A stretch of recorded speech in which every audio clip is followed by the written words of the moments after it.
네, 이 시간 하나님께서 저희에게 주신 말씀은 시편 91편 9절부터 12절까지입니다. 저의 성경책으로는 구약 성경 870페이지입니다.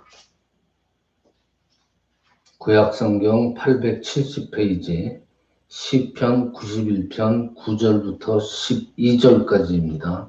물론 스마트 주보에도 있습니다. 함께 봉독하십니다.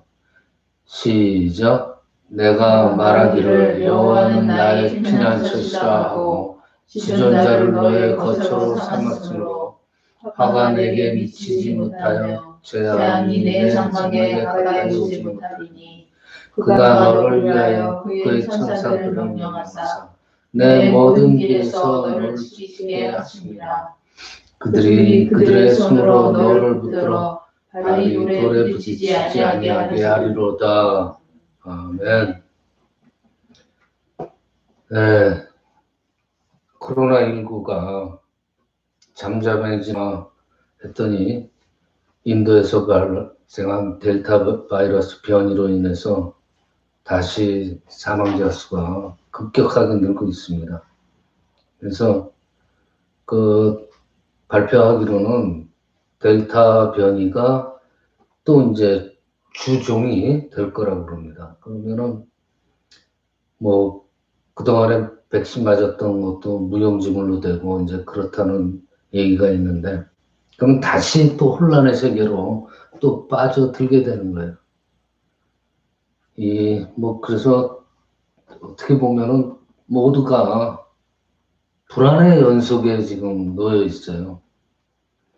근데 이럴 때일수록 담대하게 오직 하나님만 의지하면서 승리하시는 여러분들 되시기를 축원합니다. 오늘은 작년에 이제 코로나19가 창궐하기 시작했을 때 전해드린 말씀을 토대로 해서 지금 각종 변이 바이러스가 다시 기승을 부리기 시작하는 이 시점에서 우리가 다시 한번 그때의 마음을 추스리는 그 개념으로 말씀을 전해드리겠습니다. 인간들은 본능적으로 이렇게 불안하거나 뭔가 자기가 안전하지 못하다고 느낌이 들면은 본능적으로 안전한 곳을 찾게 됩니다. 그런데 여러분들 생각해 보세요. 이 세상 가운데 우리를 안전하게 지켜줄 수 있는 그런 안전한 곳이 과연 있을까? 어느 곳에 가면 안전할까? 여러분들 요새 한국의 뉴스 보시죠. 광주 건물 붕괴 사건, 쿠팡 창고 물류 화재 사건, 거기서 참 목숨을 잃는 여러분들이 있었습니다. 그곳이 안전하지 않다고 누가 생각하지 못했어요. 내가 살고 있는, 내가 타고 있는 버스가 항상 안전하다고 생각하죠. 이 세상에서는 정말 안전한 곳이 없다는 생각을 합니다. 베이직 교회의 조정민 목사님이 계세요. 그분이 쓴 책을 보면은 이제 제목이 길을 찾는 사람들이라는 책에 이런 글귀가 있었어요. 이 세상에 끊어지지 않는 밧줄은 없다. 언젠간 다 끊어져요. 사가서 끊어지던 누가 끊어서 끊어지던 세상에서 끊어지지 않는 동압줄은 없다. 우리가 그 동압줄을 믿고 어떤 작업을 하는 것은 이게 끊어지지 않을 것이라고 착각하면서 일을 할 뿐이지, 즉 착각하는, 안전할 거라고 착각하는 밧줄만 있을 뿐이다. 이 땅에는 안전지대는 없다. 안전하다고 착각하는 곳이 있을 뿐이다. 라고 목사님께서 저술을 하셨습니다. 이처럼 이 세상에는 어느 곳에도 안전지대는 없습니다. 단지 우리가 여기가 좀 안전하겠구나 라고 착각하는 것 뿐이에요. 이 안전하다는 장소, 안전지대는 장소의 문제가 아니죠. 그리고 또 어떤 좋은 시설의 문제가 아닙니다. 이 세상 어떤 장소에 가도 어떤 시설에 우리가 거하더라도 안전하다고 보장할 수가 없어요. 하지만 우리를 유일하게 안전하게 보호받을 수 있는 곳이 딱 한 곳이 있는데 바로 하나님 품입니다. 하나님만이 우리의 진정한 안전지대가 되십니다. 여러분들 이 말씀 들으면서 속으로 그런 말씀 하실지도 몰라요. 목사니까 당연한 말을 하는 거 아니냐. 세상에 믿을 것도 없다. 오직 하나님뿐이다. 당연한 말씀 같지만 여러분들 잘 생각하세요. 정작 우리가 불안에 닥쳤을 때, 정작 우리가 위험에 닥쳤을 때 과연 우리가 하나님 품 안에 있었느냐. 이렇게 간단한 말씀을 전해드렸지만은 정작 그 순간에는 내가 하나님 품 안에 있었느냐. 한번 잘 생각하시길 바랍니다. 그래서 제가 오늘 말씀을 하나님 품 안이 안전하다는 걸 강조하는 거예요. 여러분들 이 세상에서 가장 안전한 곳이라고 그냥 생각하는 어떤 하나님 품 말고 세상의 사람들이 가장 안전할 거라고 생각하는 곳이 어딘 줄 아세요? 바로 대통령 경호실이에요. 특히 미국의 대통령 경호실. 세상에서 가장 안전하다고 꼽을 수 있는 세상적으로 볼 때 그런 곳이에요. 그렇지만 미국의 대통령 암살 몇 번 당했죠. 암살 위협도 많이 당했고요. 아주 그냥 내놓으라 하는 경호원들이 지키는 지구상의 최고의 나라 미국의 경호실에서도 암살 사건이 일어납니다. 대통령을 최고의 경호원들이 경호했는데 암살을 당하는 이유가 뭐냐? 한 가지예요. 인간은 완벽할 수가 없어요. 인간한테는 틈이 있어요. 어차피 인간은 완벽할 수가 없는 존재예요. 그렇기 때문에 인간이 인간을 안전하게 지켜줄 수가 없어요. 인간이 만든 어떠한 시설도 우리를 안전하게 지켜줄 수 없어요. 항상 빈틈이 있게 마련입니다. 부모도 아이를 안전하게 지켜줄 수 없어요. 그 사랑하는 내 아이도 24시간 우리가 돌본다 그래도 사고가 나면 나는 거예요. 경찰들 역시 우리를 안전하게 지켜줄 수 없습니다. 어떤 사람들은 돈이면 다 된다고, 돈만 있으면 나 안전하게 살 수 있어, 이렇게 믿는 사람도 있어요. 권력을 믿는 사람도 있고. 그렇지만 여러분들 세상살이 돌아가는 거 잘 보시면 알잖아요. 돈이나 권력 믿고 있다가 그 돈, 권력 때문에 대부분 어떻게 돼요? 패가 망신해요. 현실에서 우리는 눈으로 목격하고 있습니다. 결국은 이 세상 그 누구도 그 어떤 것도 나를 지켜줄 수 없다는 결론이 나와요. 하지만 시편 121편 3절과 4절에 보면은요, 뭐라고 그러시냐면 하나님은 졸지도 주무시지도 아니하시고 우리를 지켜주신다고 그래요. 하나님께서 유일하게 우리의 안전지대가 될 수 있는 이유가 바로 여기에 있는 거예요. 하나님은 허점이 없어요.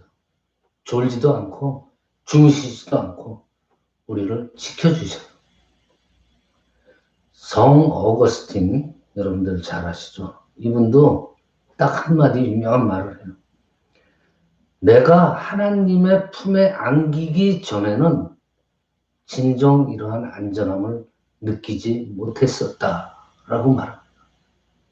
하나님의 품에 딱 안겨보니까 안전함을 딱 느꼈다는 거예요. 세상에서 우리가 가장 안전하게 머물 수 있는 안전한 장소는 바로 하나님 품뿐입니다. 오늘 시편 2절에서는 나의 피난처시요 나의 요새요 내가 의뢰하는 하나님라고 고백하고 있습니다. 나의 피난처가 되신다는 이 고백은 시편 곳곳에서 등장합니다. 다윗도 보면은 사무엘하 22장 3절에 이렇게 고백을 해요. 내가 피할 반석의 하나님이시오 나의 방패시오 나의 구원의 불이시오 나의 높은 망대시오 그에게 피할 나의 피난처시오 나의 구원자시라 나를 폭력에서 구원하셨도다. 이 하나님이 나의 피난처가 되신다는 이 고백은 나의 안전지대가 된다는 고백과 똑같은 의미잖아요. 나의 피난처. 내가 안전하게 머물 수 있는 것. 이 시편의 시인들이나 뭐 다윗 이런 분들이 하나님만이 안전지대가 된다는 이 고백을 한다는 것은 그냥 나온 고백이 아니에요. 성경 스토리를 보면요. 이들의 삶을 통해서 정말로 내 마음속에서 그분들의 마음속에서 구체화된 그러한 진정한 고백들이에요. 자, 그러면은 그분들이 고백한 그 안전한 하나님, 그 하나님이 나랑 다른 하나님인가? 내가 믿는 하나님과 다른가? 아니에요. 똑같아요. 즉, 그분들이 진심으로 안전지대라고 고백하는 하나님의 품이라면은 우리한테도 하나님의 품은 진정으로 안전한 곳이라는 거예요. 오늘 91편 봉독하신 그 전에 3절 이하에 보면은 새 사냥꾼의 올무에서와 심한 전염병에서 건지실 것이라. 전염병에서 건지실 것이라고 고백을 합니다. 또 5절, 6절에 보면은 밤에 찾아오는 공포와 낮에 날아드는 화살과 어두울 때 퍼지는 전염병과 밝을 때 닥쳐오는 재앙을 두려워하지 않게 될 것이라 라고 쓰여있죠. 또 7절에 보면은 1000명이 왼쪽에서 10,000명이 오른쪽에서 엎드려져도 재앙이 절대로 가까이 하지 못할 것이라. 또 10절에 보면은요. 화가 미치지 못하며 재앙이 장막에 가까이 오지 못하리라 라고 고백하고 있습니다. 특히 우리가 주목해야 할 고백은 11절하고 12절 말씀이에요. 제가 다시 한번 봉독해 드릴게요. 그가 너를 위하여 그의 천사들을 명령하사 내 모든 길에서 너를 지키게 하심이라. 그들이 그들의 손으로 너를 붙들어 발이 돌에 부딪히지 아니하게 하리로다 하셨어요. 하나님께서 천사를 보내셔서 안전하게 우리를 지켜주신다고까지 고백하고 있어요. 이 말씀만을 보면요, 얼마나 저희들에게 힘이 되는 말씀인지 몰라요. 그런데 이 말씀을 사탄이 예수님을 시험할 때 인용했어요. 예수님이 공생애를 본격적으로 시작하기 전에 먼저 광야에 가셔서 40일간 금식 기도하면서 기도로 준비하셨죠. 그 40일의 금식 기도를 마쳤을 때 사탄이 예수님과 와가지고 3가지 시험을 했잖아요. 이 중 한 가지가 만일 네가 하나님의 아들이라면 예루살렘 성전 꼭대기에서 뛰어내려라 라는 거예요. 그때 사탄이 방금 전에 읽어드렸던 오늘 시편 91편 11절 12절 말씀을 인용한 거예요. 즉 사탄은 예수님한테 네가 정말 하나님의 아들이라면 하나님께서 천사들을 명령해서 너를 안전하게 보호해 줄 테니까 그럼 한번 뛰어보라, 뛰어내려라. 그렇게 시험한 거예요. 그때 예수님께서 뭐라고 그랬어요? 주 너의 하나님을 시험하지 말라. 그러면서 사탄의 시험을 물리쳤어요. 이 사탄의 시험이 참으로 그럴듯합니다. 성경에 분명하게 기록되고 있으니까 네가 하나님의 아들이라면 천사가 너를 보여주지 않겠냐. 근데 예수님은 사탄의 요구를 물리쳤죠. 왜냐하면 그것이 하나님을 시험하는 행위이기 때문이에요. 하나님을 가까이 하고 피난처로 삼는 사람들을 하나님께서 안전하게 보호하신다는 것은 분명한 사실이에요. 우리는 그 사실을 그대로 믿으면 되는 거예요. 시험할 필요가 없어요. 그냥 믿으면 되는 거예요. 하나님의 말씀, 이 모든 것들은요, 하나님을 시험하라고 주신 말씀들이 아니에요. 믿으라는 말씀들이지. 순종하라고 주신 거예요. 하나님이 원하신다면 하나님의 사람들 어떤 상황에서도 보호하십니다. 성경에도 스토리들이 많이 있잖아요. 독을 마셔도, 풀무불에 들어가도, 사자굴에 들어가도, 코로나19에 걸려도 안전하게 하나님께서 보호하십니다. 실제로 비근한 예를 들면 하나님께서 다니엘하고 다니엘의 그 세 친구를 보호하지 않았습니까? 이들은 하나님을 시험하기 위해서 사자굴에 들어가고 풀무불에 들어간 게 아니잖아요. 하나님 시험하려고 그런 게 아니잖아요. 오히려 자기들의 믿음을 지키기 위해서 그곳에 들어간 거예요. 하나님의 편에 서기 위해서 그런 환경에 놓이게 된 거예요. 그래서 어떻게 하셨어요? 하나님 그들을 보였잖아요. 우리도 이들처럼 하나님을 시험하는 것이 아니라 하나님의 말씀을 듣고 그냥 순종하고 믿고 따라가면 되는 거예요. 하나님만이 진정한 안전한 지대임을 진정으로 확신을 해야 돼요. 하나님 외에 내가 어떤 안전지대로 생각하는 그 세상의 안전지대를 뛰쳐나오세요. 그 빠져나올 때 진정한 안전지대인 하나님께 갈 수가 있는 거예요. 여러분들 용비어천가 많이 들어봤죠? 그 2장에 보면은 이런 구절이 나옵니다. 뿌리 깊은 나무는 바람에 안 휘일세. 뿌리가 깊으면은 어떤 바람에도 쓰러지지 않는다는 말이잖아요. 아무리 키가 크고 덩치가 큰 나무라도 뿌리가 깊지 않으면은 비바람이 불면 그냥 넘어집니다. 아름다운 이파리들, 아름다운 열매들, 아름다운 꽃들이 그 나무를 지켜주는 게 아니에요. 나무를 지켜줄 수 있는 건 뿌리입니다. 뿌리를 깊이 내리는 만큼 그 나무는 안전하다고 그러죠. 우리도 마찬가지예요.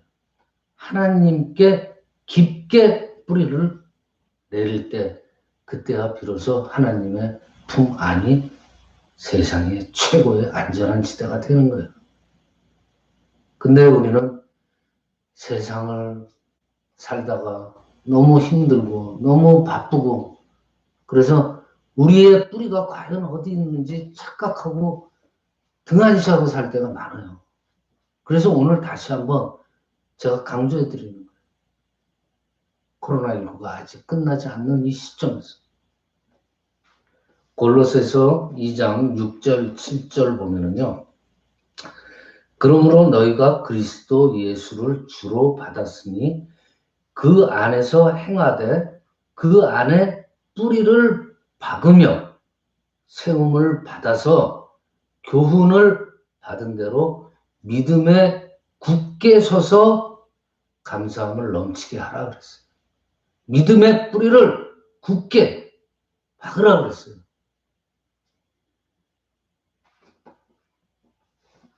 자, 그리고 또 한 가지가 우리가 생각해야 될 거는 우리만 생각하면 안 돼요. 나만 하나님을 안전한 곳으로 삼고 의지하고 나만 혼자 살겠다고 그렇게 살아가면 안 됩니다. 잘 보세요. 이 세상 돌아가는 거. 하나님 품 밖에서 일어나는 이 세상의 여러 가지 재앙들을 보면서요. 회개해야 됩니다. 코로나19로 많은 사람들이 죽어갔어요. 지금도 고통을 당해요. 우리가 회개해야 돼요. 나 자신의 모습을 돌아보면서 회개해야 되고 이 세상이 이 인류가 우리 이 인간들 이 하나님 앞에서 지은 죄를 회개해야 됩니다. 성경에 보면은요, 하나님께서 전염병을 재앙으로 내리시는 모습들을 우리가 많이 볼 수 있어요. 실제로 민수기 16장 연병으로 14,700명이 죽은 사건이 있죠. 이뿐 아니잖아요. 민수기 25장에서는 이스라엘 백성들이 모압 여인들하고 음행하는 그 바알브 사건을 하나님께서 어떻게 했어요? 연병을 보내서 24,000명이 죽겠어요. 하나님이 내리시는 거예요, 재앙을. 우리 인간들 회개해야 됩니다. 이 재앙이 괜히 온 거 아닙니다. 주님께서는 누가복음 13장 1절과 5절 분명히 경고하세요. 재앙을 당하는 사람이 너희보다 죄가 더 있어서 재앙을 당하는 것이 아니다. 너희도 회개하지 않으면은 이처럼 망할 것이다라고 분명히 성경에 기록하고 있어요.